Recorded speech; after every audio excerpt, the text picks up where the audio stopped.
Channel को subscribe करें और नए पोस्ट पाने के लिए बेल आइकन दबाएं। गुरु गोरखनाथ की कृपा से दुर्लभ साधनाएं अब सीधे आपके पास। हर माह नए मंत्र, नई सिद्धि। चैनल मेंबर बने आज ही।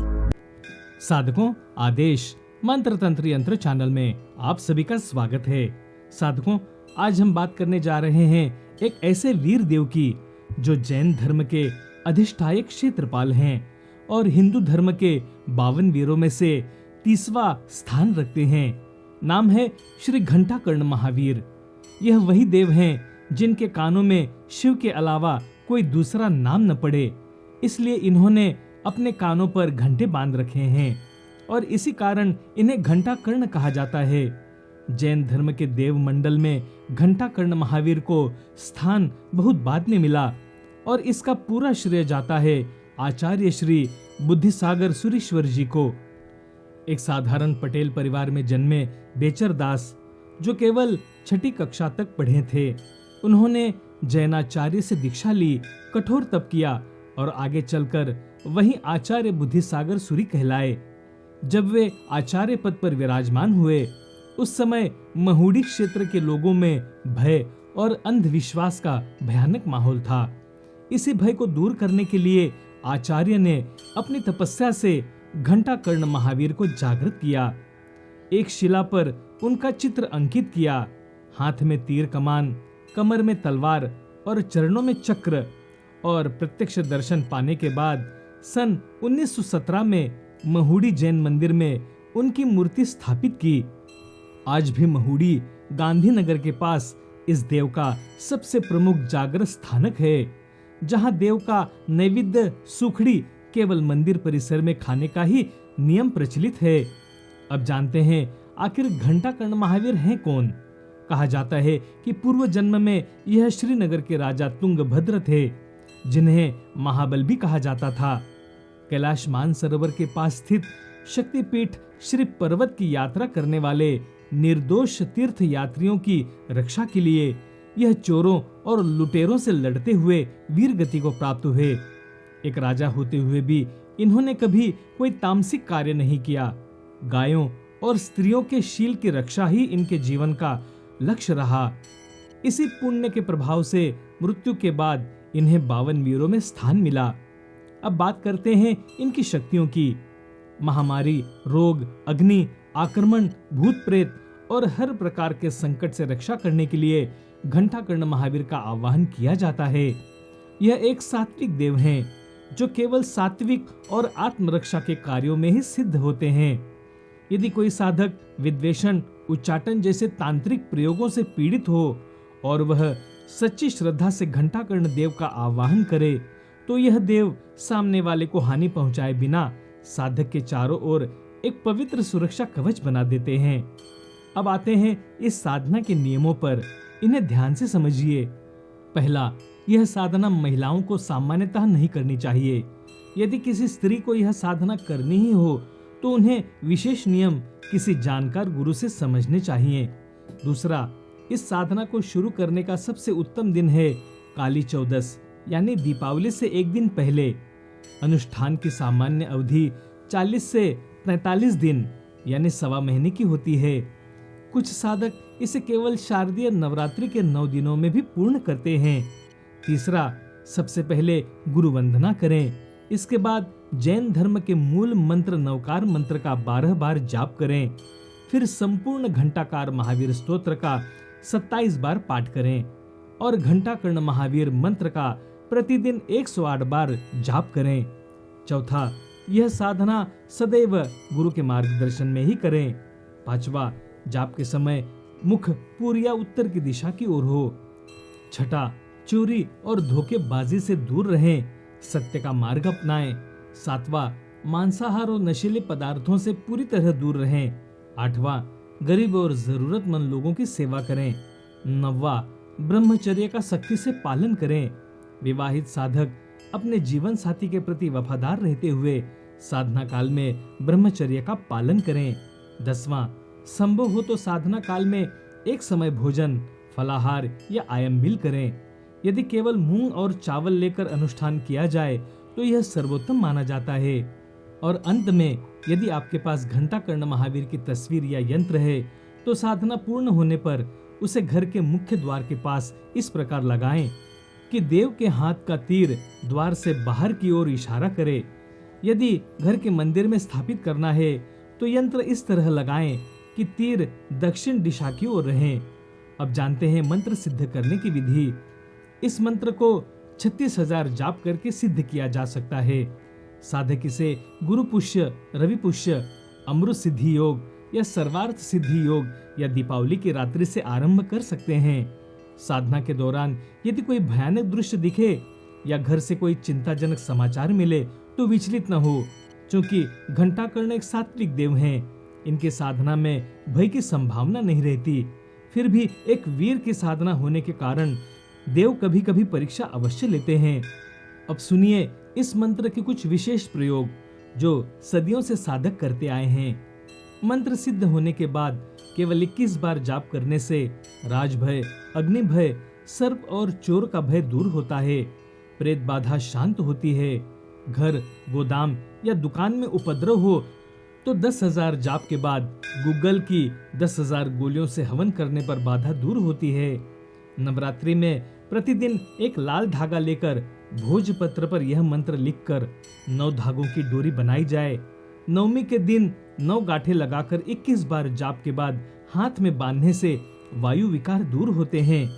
प्रतिदिन 108 बार जाप करने से शत्रु और सभी परेशानियां नष्ट होती हैं और साधक को पूर्ण आयु की प्राप्ति होती है। अभिमंत्रित जल 7 बार पीने से पेट का दर्द ठीक होता है और गर्भावस्था में अभिमंत्रित जल पिलाने से गर्भस्थ शिशु और माता दोनों सुरक्षित रहते हैं।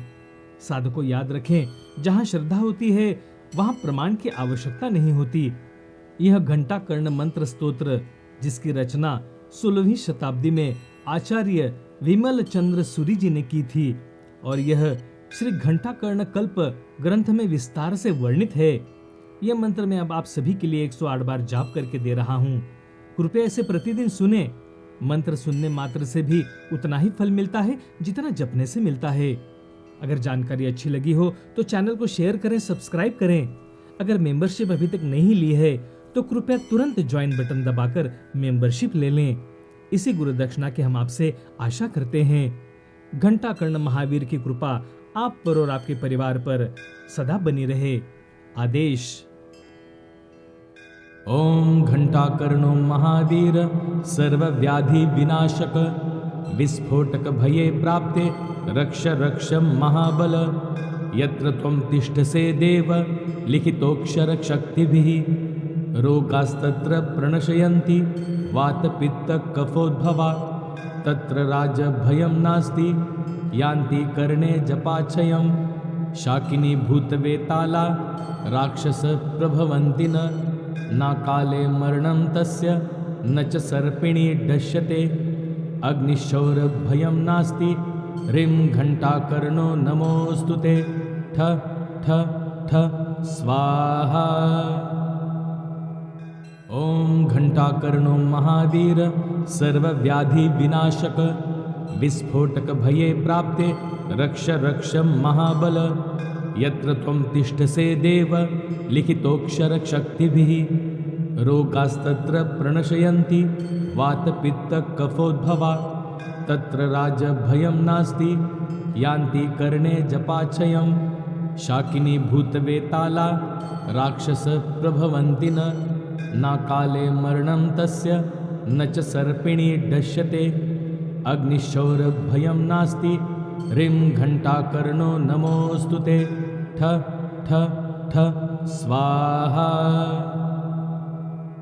ओम घंटाकर्णो महावीर सर्वव्याधि विनाशक विस्फोटक भये प्राप्ते रक्ष रक्ष महाबल यत्र त्वं तिष्ठसे देव लिखितोक्षर शक्तिभिः रोगास्तत्र प्रणशयन्ति वातपित्त कफोद्भवा तत्र राजभयं नास्ति यान्ति कर्णे जपाक्षयं शाकिनी भूतवेताला राक्षस प्रभवन्ति न काले मरणं तस्य न च सर्पिणी दश्यते अग्निशौरभयं नास्ति ह्रीं घंटाकर्णो नमोऽस्तुते ठ ठ ठ स्वाहा। ॐ घण्टाकर्णो महावीर सर्वव्याधिविनाशक विस्फोटक भये प्राप्ते रक्ष रक्ष महाबल यत्र त्वं तिष्ठसे देव लिखितोऽक्षरशक्तिभिः रोगास्तत्र प्रणशयन्ति वातपित्तकफोद्भवा तत्र राजभयं नास्ति यान्ति कर्णे जपाक्षयं शाकिनी भूतवेताला राक्षसप्रभवन्ति न काले मरणं तस्य न च सर्पिणी दश्यते अग्निशौरभयं नास्ति ह्रीं घण्टाकर्णो नमोऽस्तु ते ठ ठ ठ स्वाहा। ॐ घण्टाकर्णो महावीर सर्वव्याधिविनाशक विस्फोटक भये प्राप्ते रक्ष रक्ष महाबल यत्र त्वं तिष्ठसे देव लिखितोऽक्षरशक्तिभिः रोगास्तत्र प्रणशयन्ति वातपित्तकफोद्भवा तत्र राजभयं नास्ति यान्ति कर्णे जपाक्षयं शाकिनी भूतवेताला राक्षसप्रभवन्ति न काले मरणं तस्य न च सर्पिणी दश्यते अग्निशौरभयं नास्ति ह्रीं घण्टाकर्णो नमोऽस्तु ते ठ ठ ठ स्वाहा। ॐ घण्टाकर्णो महावीर सर्वव्याधिविनाशक विस्फोटक भये प्राप्ते रक्ष रक्ष महाबल यत्र त्वं तिष्ठसे देव लिखितोऽक्षरशक्तिभिः रोगास्तत्र प्रणशयन्ति वातपित्तकफोद्भवा तत्र राजभयं नास्ति यान्ति कर्णे जपाक्षयं शाकिनी भूतवेताला राक्षसप्रभवन्ति न काले मरणं तस्य न च सर्पिणी दश्यते अग्निशौरभयं नास्ति ह्रीं घण्टाकर्णो नमोऽस्तु ते ठ ठ ठ स्वाहा।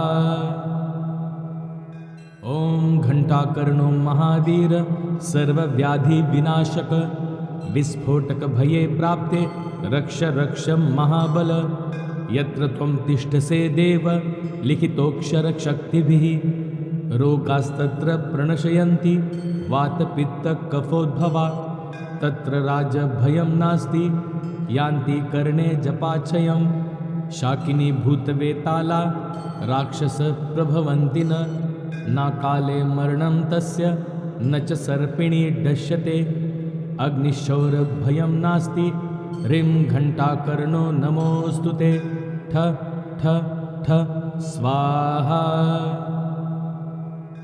ॐ घण्टाकर्णो महावीर सर्वव्याधिविनाशक विस्फोटक भये प्राप्ते रक्ष रक्ष महाबल यत्र त्वं तिष्ठसे देव लिखितोऽक्षरशक्तिभिः रोगास्तत्र प्रणशयन्ति वातपित्तकफोद्भवा तत्र राजभयं नास्ति यान्ति कर्णे जपाक्षयं शाकिनी भूतवेताला राक्षसप्रभवन्ति न काले मरणं तस्य न च सर्पिणी दश्यते अग्निशौरभयं नास्ति ह्रीं घण्टाकर्णो नमोऽस्तु ते ठ ठ ठ स्वाहा।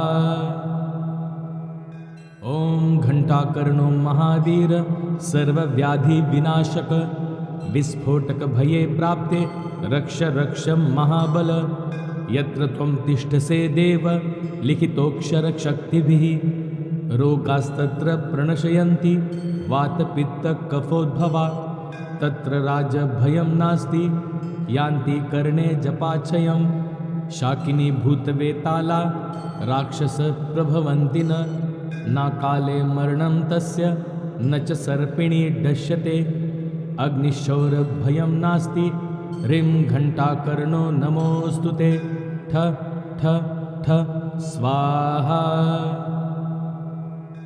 ॐ घण्टाकर्णो महावीर सर्वव्याधिविनाशक विस्फोटक भये प्राप्ते रक्ष रक्ष महाबल यत्र त्वं तिष्ठसे देव लिखितोऽक्षरशक्तिभिः रोगास्तत्र प्रणशयन्ति वातपित्तकफोद्भवा तत्र राजभयं नास्ति यान्ति कर्णे जपाक्षयं शाकिनी भूतवेताला राक्षस प्रभवन्ति न काले मरणं तस्य न च सर्पिणी दश्यते अग्निशौरभयं नास्ति ह्रीं घण्टाकर्णो नमोऽस्तु ते ठ ठ ठ स्वाहा।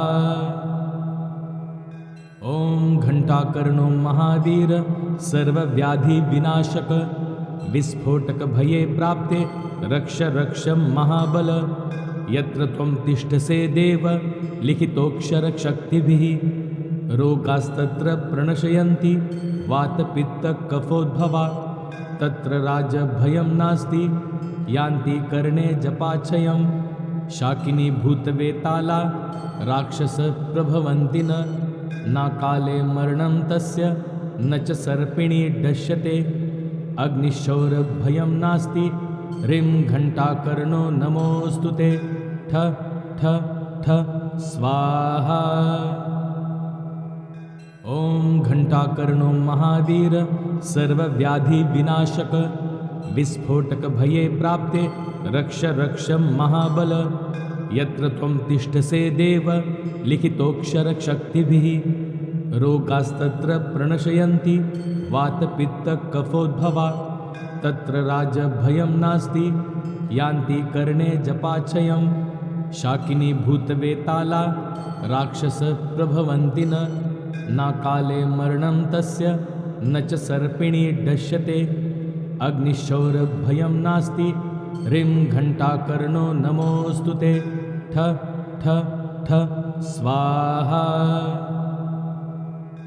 ॐ घण्टाकर्णो महावीर सर्वव्याधि विनाशक विस्फोटक भये प्राप्ते रक्ष रक्ष महाबल यत्र त्वं तिष्ठसे देव लिखितोऽक्षर शक्तिभिः रोगास्तत्र प्रणशयन्ति वातपित्त कफोद्भवा तत्र राजभयं नास्ति यान्ति कर्णे जपाक्षयं शाकिनी भूतवेताला राक्षस प्रभवन्ति न काले मरणं तस्य न च सर्पिणी दश्यते अग्निशौरभयं नास्ति ह्रीं घण्टाकर्णो नमोऽस्तु ते ठ ठ ठ स्वाहा।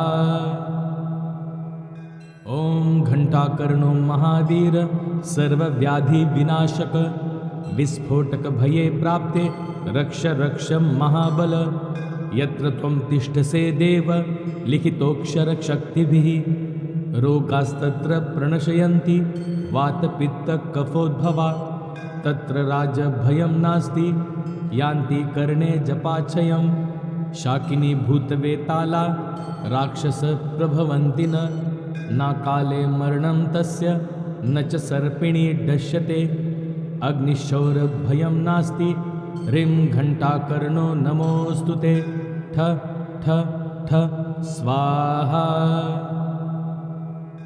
ॐ घण्टाकर्णो महावीर सर्वव्याधि विनाशक विस्फोटक भये प्राप्ते रक्ष रक्ष महाबल यत्र त्वं तिष्ठसे देव लिखितोऽक्षर शक्तिभिः रोगास्तत्र प्रणशयन्ति वातपित्त कफोद्भवा तत्र राजभयं नास्ति यान्ति कर्णे जपाक्षयं शाकिनी भूतवेताला राक्षस प्रभवन्ति न काले मरणं तस्य न च सर्पिणी दश्यते अग्निशौरभयं नास्ति ह्रीं घण्टाकर्णो नमोऽस्तु ते ठ ठ ठ स्वाहा।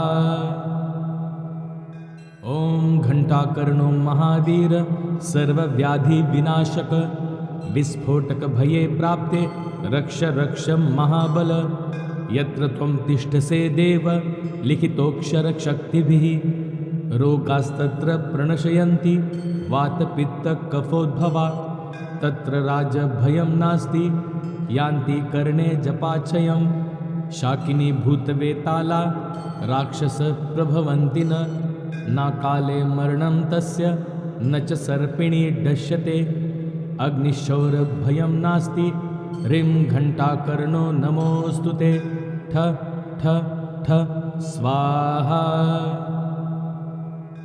ॐ घण्टाकर्णो महावीर सर्वव्याधि विनाशक विस्फोटकभये प्राप्ते रक्ष रक्ष महाबल यत्र त्वं तिष्ठसे देव लिखितोऽक्षरशक्तिभिः रोगास्तत्र प्रणशयन्ति वातपित्तकफोद्भवा तत्र राजभयं नास्ति यान्ति कर्णे जपाक्षयं शाकिनी भूतवेताला राक्षसप्रभवन्ति न काले मरणं तस्य न च सर्पिणी दश्यते अग्निशौरभयं नास्ति ह्रीं घण्टाकर्णो नमोऽस्तु ते ठ ठ ठ स्वाहा। ॐ घण्टाकर्णो महावीर सर्वव्याधिविनाशक विस्फोटकभये प्राप्ते रक्ष रक्ष महाबल यत्र त्वं तिष्ठसे देव लिखितोऽक्षरशक्तिभिः रोगास्तत्र प्रणशयन्ति वातपित्तकफोद्भवा तत्र राजभयं नास्ति यान्ति कर्णे जपाक्षयं शाकिनी भूतवेताला राक्षसप्रभवन्ति न काले मरणं तस्य न च सर्पिणी दश्यते अग्निशौरभयं नास्ति ह्रीं घण्टाकर्णो नमोऽस्तु ते ठ ठ ठ स्वाहा।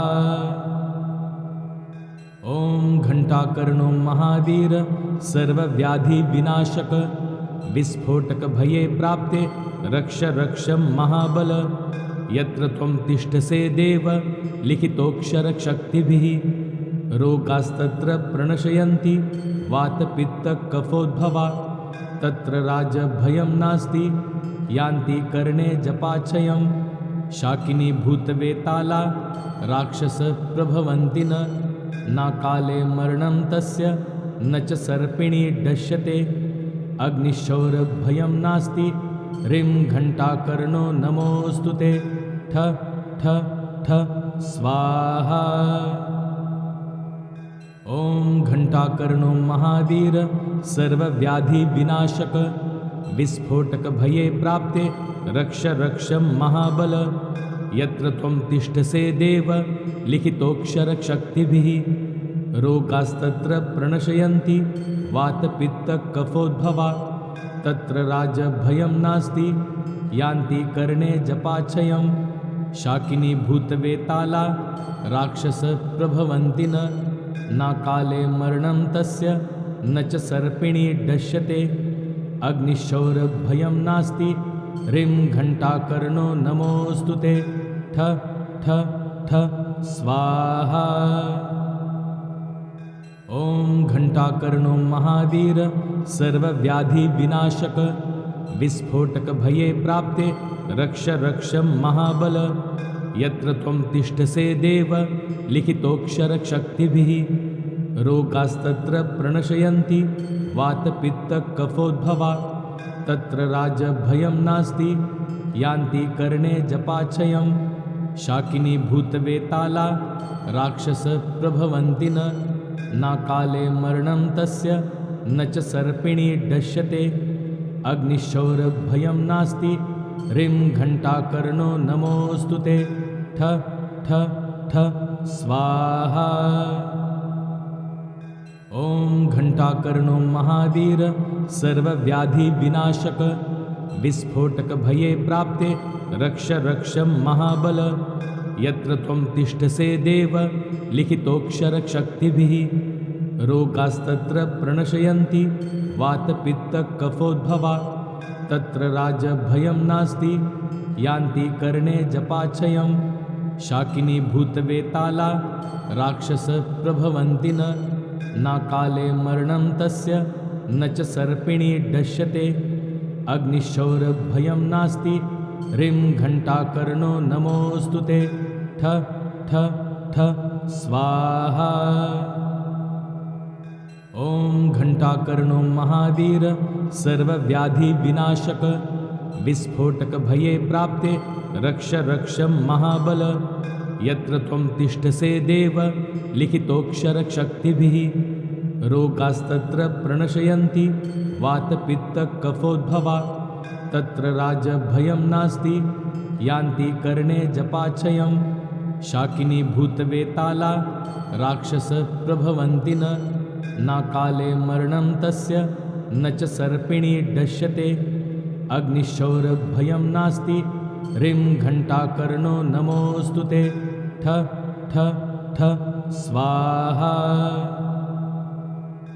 ॐ घण्टाकर्णो महावीर सर्वव्याधिविनाशक विस्फोटकभये प्राप्ते रक्ष रक्ष महाबल यत्र त्वं तिष्ठसे देव लिखितोऽक्षरशक्तिभिः रोगास्तत्र प्रणशयन्ति वातपित्तकफोद्भवा तत्र राजभयं नास्ति यान्ति कर्णे जपाक्षयं शाकिनी भूतवेताला राक्षसप्रभवन्ति न काले मरणं तस्य न च सर्पिणी दश्यते अग्निशौरभयं नास्ति ह्रीं घण्टाकर्णो नमोऽस्तु ते ठ ठ ठ स्वाहा।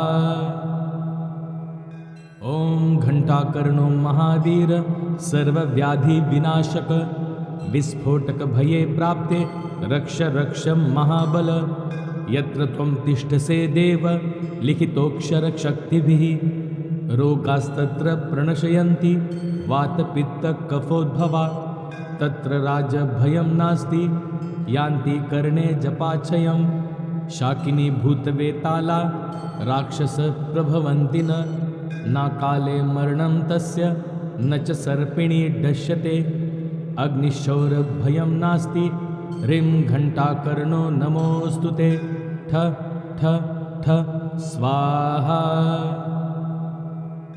ॐ घण्टाकर्णो महावीर सर्वव्याधिविनाशक विस्फोटकभये प्राप्ते रक्ष रक्ष महाबल यत्र त्वं तिष्ठसे देव लिखितोऽक्षरशक्तिभिः रोगास्तत्र प्रणशयन्ति वातपित्तकफोद्भवा तत्र राजभयं नास्ति यान्ति कर्णे जपाक्षयं शाकिनी भूतवेताला राक्षसप्रभवन्ति न काले मरणं तस्य न च सर्पिणी दश्यते अग्निशौरभयं नास्ति ह्रीं घण्टाकर्णो नमोऽस्तु ते ठ ठ ठ स्वाहा। ॐ घण्टाकर्णो महावीर सर्वव्याधिविनाशक विस्फोटकभये प्राप्ते रक्ष रक्ष महाबल यत्र त्वं तिष्ठसे देव लिखितोऽक्षरशक्तिभिः रोगास्तत्र प्रणशयन्ति वातपित्तकफोद्भवा तत्र राजभयं नास्ति यान्ति कर्णे जपाक्षयं शाकिनी भूतवेताला राक्षसप्रभवन्ति न काले मरणं तस्य न च सर्पिणी दश्यते अग्निशौरभयं नास्ति ह्रीं घण्टाकर्णो नमोऽस्तु ते ठ ठ ठ स्वाहा। ॐ घण्टाकर्णो महावीर सर्वव्याधिविनाशक विस्फोटकभये प्राप्ते रक्ष रक्ष महाबल यत्र त्वं तिष्ठसे देव लिखितोऽक्षरशक्तिभिः रोगास्तत्र प्रणशयन्ति वातपित्तकफोद्भवा तत्र राजभयं नास्ति यान्ति कर्णे जपाक्षयं शाकिनी भूतवेताला राक्षसप्रभवन्ति न काले मरणं तस्य न च सर्पिणी दश्यते अग्निशौरभयं नास्ति ह्रीं घण्टाकर्णो नमोऽस्तु ते ठ ठ ठ स्वाहा। ॐ घण्टाकर्णो महावीर सर्वव्याधिविनाशक विस्फोटकभये प्राप्ते रक्ष रक्ष महाबल यत्र त्वं तिष्ठसे देव लिखितोऽक्षरशक्तिभिः रोगास्तत्र प्रणशयन्ति वातपित्तकफोद्भवा तत्र राजभयं नास्ति यान्ति कर्णे जपाक्षयं शाकिनी भूतवेताला राक्षसप्रभवन्ति न काले मरणं तस्य न च सर्पिणी दश्यते अग्निशौरभयं नास्ति ह्रीं घण्टाकर्णो नमोऽस्तु ते ठ ठ ठ स्वाहा। ॐ घण्टाकर्णो महावीर सर्वव्याधिविनाशक विस्फोटकभये प्राप्ते रक्ष रक्ष महाबल यत्र त्वं तिष्ठसे देव लिखितोऽक्षरशक्तिभिः रोगास्तत्र प्रणशयन्ति वातपित्तकफोद्भवा तत्र राजभयं नास्ति यान्ति कर्णे जपाक्षयं शाकिनी भूतवेताला राक्षसप्रभवन्ति न काले मरणं तस्य न च सर्पिणी दश्यते अग्निशौरभयं नास्ति ह्रीं घण्टाकर्णो नमोऽस्तु ते ठ ठ ठ स्वाहा।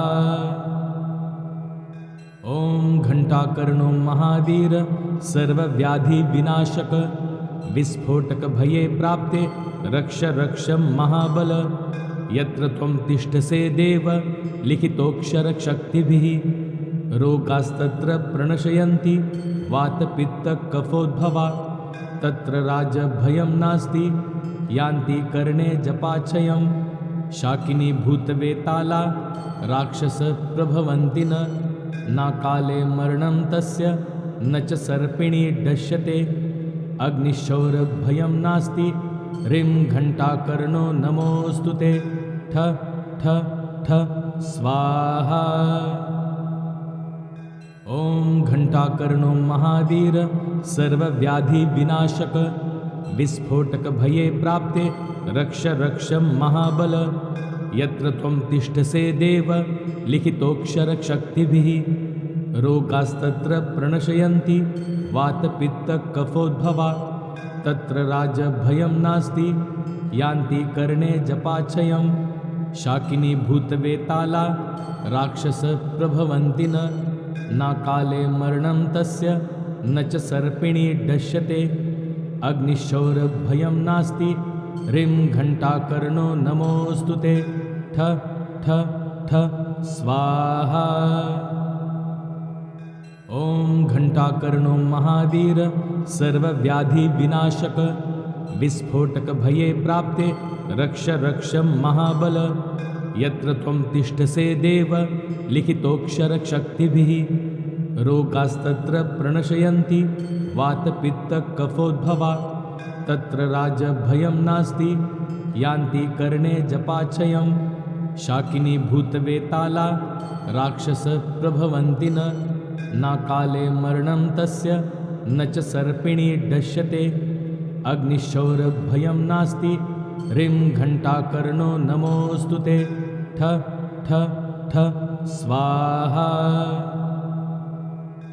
ॐ घण्टाकर्णो महावीर सर्वव्याधिविनाशक विस्फोटकभये प्राप्ते रक्ष रक्ष महाबल यत्र त्वं तिष्ठसे देव लिखितोऽक्षरशक्तिभिः रोगास्तत्र प्रणशयन्ति वातपित्तकफोद्भवा तत्र राजभयं नास्ति यान्ति कर्णे जपाक्षयं शाकिनी भूतवेताला राक्षसप्रभवन्ति न काले मरणं तस्य न च सर्पिणी दश्यते अग्निशौरभयं नास्ति ह्रीं घण्टाकर्णो नमोऽस्तु ते ठ ठ ठ स्वाहा।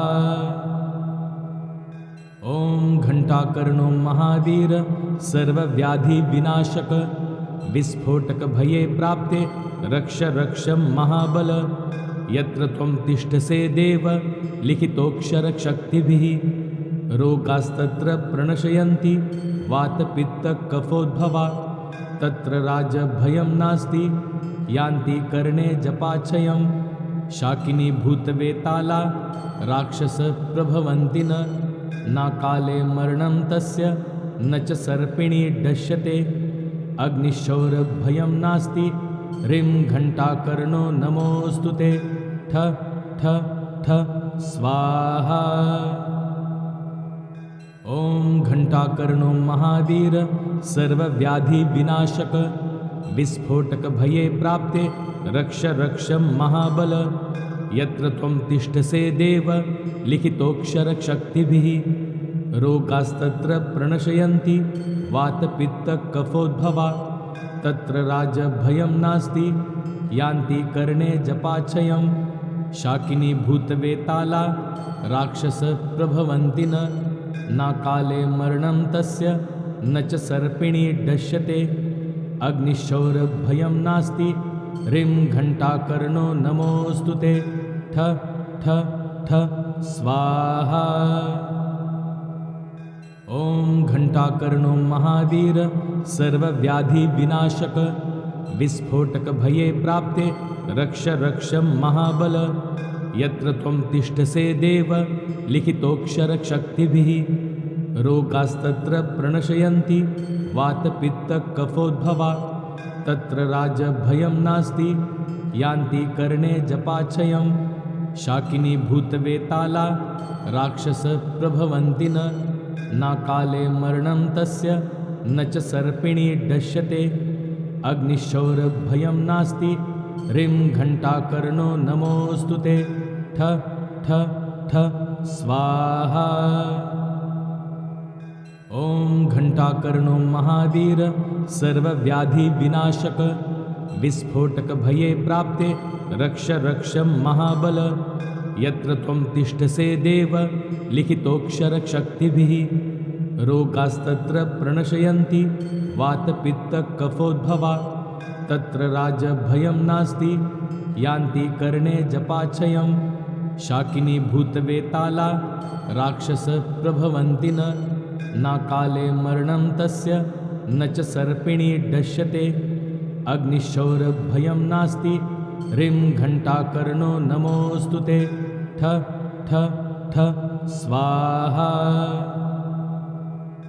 ओम घंटाकर्णो महावीर सर्वव्याधि विनाशक विस्फोटक भये प्राप्ते रक्ष रक्ष महाबल यत्र त्वं तिष्ठसे देव लिखितोऽक्षर शक्तिभिः रोगास्तत्र प्रणशयन्ति वातपित्त कफोद्भवा तत्र राजभयं नास्ति यान्ति कर्णे जपाक्षयं शाकिनी भूतवेताला राक्षस प्रभवन्ति न काले मरणं तस्य न च सर्पिणी दश्यते अग्निशौरभयं नास्ति ह्रीं घंटाकर्णो नमोऽस्तु ते ठ ठ ठ स्वाहा।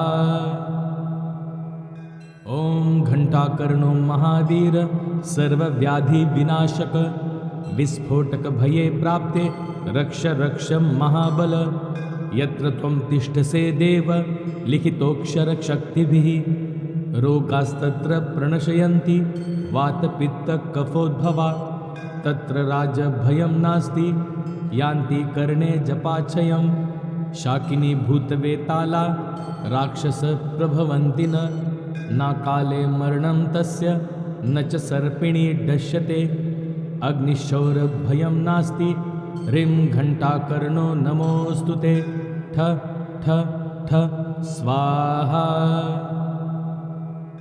ओम घंटाकर्णो महावीर सर्वव्याधि विनाशक विस्फोटक भये प्राप्ते रक्ष रक्ष महाबल यत्र त्वं तिष्ठसे देव लिखितोऽक्षर शक्तिभिः रोगास्तत्र प्रणशयन्ति वातपित्त कफोद्भवा तत्र राजभयं नास्ति यान्ति कर्णे जपाक्षयं शाकिनी भूतवेताला राक्षस प्रभवन्ति न काले मरणं तस्य न च सर्पिणी दश्यते अग्निशौरभयं नास्ति ह्रीं घंटाकर्णो नमोऽस्तु ते ठ ठ ठ स्वाहा। ओम घंटाकर्णो महावीर सर्वव्याधि विनाशक विस्फोटक भये प्राप्ते रक्ष रक्ष महाबल यत्र त्वं तिष्ठसे देव लिखितोऽक्षर शक्तिभिः रोगास्तत्र प्रणशयन्ति वातपित्त कफोद्भवा तत्र राजभयं नास्ति यान्ति कर्णे जपाक्षयं शाकिनी भूतवेताला राक्षस प्रभवन्ति न काले मरणं तस्य न च सर्पिणी दश्यते अग्निशौरभयं नास्ति ह्रीं घंटाकर्णो नमोऽस्तु ते ठ ठ ठ स्वाहा। ओम घंटाकर्णो महावीर सर्वव्याधि विनाशक विस्फोटक भये प्राप्ते रक्ष रक्ष महाबल यत्र त्वं तिष्ठसे देव लिखितोऽक्षर शक्तिभिः रोगास्तत्र प्रणशयन्ति वातपित्तकफोद्भवा तत्र राजभयं नास्ति यान्ति कर्णे जपाक्षयं शाकिनी भूतवेताला राक्षसप्रभवन्ति न काले मरणं तस्य न च सर्पिणी दश्यते अग्निशौरभयं नास्ति ह्रीं घण्टाकर्णो नमोऽस्तु ते ठ ठ ठ स्वाहा। ॐ घण्टाकर्णो महावीर सर्वव्याधिविनाशक विस्फोटकभये प्राप्ते रक्ष रक्ष महाबल यत्र त्वं तिष्ठसे देव लिखितोऽक्षरशक्तिभिः रोगास्तत्र प्रणशयन्ति वातपित्तकफोद्भवा तत्र राजभयं नास्ति यान्ति कर्णे जपाक्षयं शाकिनी भूतवेताला राक्षसप्रभवन्ति न काले मरणं तस्य न च सर्पिणी दश्यते अग्निशौरभयं नास्ति ह्रीं घण्टाकर्णो नमोऽस्तु ते ठ ठ ठ स्वाहा। ॐ घण्टाकर्णो महावीर सर्वव्याधिविनाशक विस्फोटकभये प्राप्ते रक्ष रक्ष महाबल यत्र त्वं तिष्ठसे देव लिखितोऽक्षरशक्तिभिः रोगास्तत्र प्रणशयन्ति वातपित्तकफोद्भवा तत्र राजभयं नास्ति यान्ति कर्णे जपाक्षयं शाकिनी भूतवेताला राक्षसप्रभवन्ति न काले मरणं तस्य न च सर्पिणी दश्यते अग्निशौरभयं नास्ति ह्रीं घण्टाकर्णो नमोऽस्तु ते ठ ठ ठ स्वाहा। ॐ घण्टाकर्णो महावीर सर्वव्याधिविनाशक विस्फोटकभये प्राप्ते रक्ष रक्ष महाबल यत्र त्वं तिष्ठसे देव लिखितोऽक्षरशक्तिभिः रोगास्तत्र प्रणशयन्ति वातपित्तकफोद्भवा तत्र राजभयं नास्ति यान्ति कर्णे जपाक्षयं शाकिनी भूतवेताला राक्षसप्रभवन्ति न काले मरणं तस्य न च सर्पिणी दश्यते अग्निशौरभयं नास्ति ह्रीं घण्टाकर्णो नमोऽस्तु ते ठ ठ ठ स्वाहा। ॐ घण्टाकर्णो महावीर सर्वव्याधिविनाशक विस्फोटकभये प्राप्ते रक्ष रक्ष महाबल यत्र त्वं तिष्ठसे देव लिखितोऽक्षरशक्तिभिः रोगास्तत्र प्रणशयन्ति वातपित्तकफोद्भवा तत्र राजभयं नास्ति यान्ति कर्णे जपाक्षयं शाकिनी भूतवेताला राक्षसप्रभवन्ति न काले मरणं तस्य न च सर्पिणी दश्यते अग्निशौरभयं नास्ति ह्रीं घण्टाकर्णो नमोऽस्तु ते ठ ठ ठ स्वाहा। ॐ घण्टाकर्णो महावीर सर्वव्याधिविनाशक विस्फोटकभये प्राप्ते रक्ष रक्ष महाबल यत्र त्वं तिष्ठसे देव लिखितोऽक्षरशक्तिभिः रोगास्तत्र प्रणशयन्ति वातपित्तकफोद्भवा तत्र राजभयं नास्ति यान्ति कर्णे जपाक्षयं शाकिनी भूतवेताला राक्षसप्रभवन्ति न काले मरणं तस्य न च सर्पिणी दश्यते अग्निशौरभयं नास्ति ह्रीं घण्टाकर्णो नमोऽस्तु ते ठ ठ ठ स्वाहा। ॐ घण्टाकर्णो महावीर सर्वव्याधिविनाशक विस्फोटकभये प्राप्ते रक्ष रक्ष महाबल यत्र त्वं तिष्ठसे देव लिखितोऽक्षरशक्तिभिः रोगास्तत्र प्रणशयन्ति वातपित्तकफोद्भवा तत्र राजभयं नास्ति यान्ति कर्णे जपाक्षयं शाकिनी भूतवेताला राक्षसप्रभवन्ति न काले मरणं तस्य न च सर्पिणी दश्यते अग्निशौरभयं नास्ति ह्रीं घण्टाकर्णो नमोऽस्तु ते ठ ठ ठ स्वाहा। ओम घंटाकर्णो महावीर सर्वव्याधि विनाशक विस्फोटक भये प्राप्ते रक्ष रक्ष महाबल यत्र त्वं तिष्ठसे देव लिखितोऽक्षर शक्तिभिः रोगास्तत्र प्रणशयन्ति वातपित्त कफोद्भवा तत्र राजभयं नास्ति यान्ति कर्णे जपाक्षयं शाकिनी भूतवेताला राक्षस प्रभवन्ति न काले मरणं तस्य न च सर्पिणी दश्यते अग्निशौरभयं नास्ति ह्रीं घंटाकर्णो नमोऽस्तुते ठ ठ ठ स्वाहा। ओम घंटाकर्णो महावीर सर्वव्याधि विनाशक विस्फोटक भये प्राप्ते रक्ष रक्ष महाबल यत्र त्वं तिष्ठसे देव लिखितोऽक्षर शक्तिभिः रोगास्तत्र प्रणशयन्ति वातपित्त कफोद्भवा तत्र राजभयं नास्ति यान्ति कर्णे जपाक्षयं शाकिनी भूतवेताला राक्षस प्रभवन्ति न काले मरणं तस्य न च सर्पिणी दश्यते अग्निशौरभयं नास्ति ह्रीं घंटाकर्णो नमोऽस्तुते ठ ठ ठ स्वाहा। गुरु गोरखनाथ की कृपा से दुर्लभ साधनाएं अब सीधे आपके पास। हर माह नए मंत्र नई सिद्धि चैनल मेंबर बने आज ही। चैनल को सब्सक्राइब करें और नए पोस्ट पाने के लिए बेल आइकन दबाएं।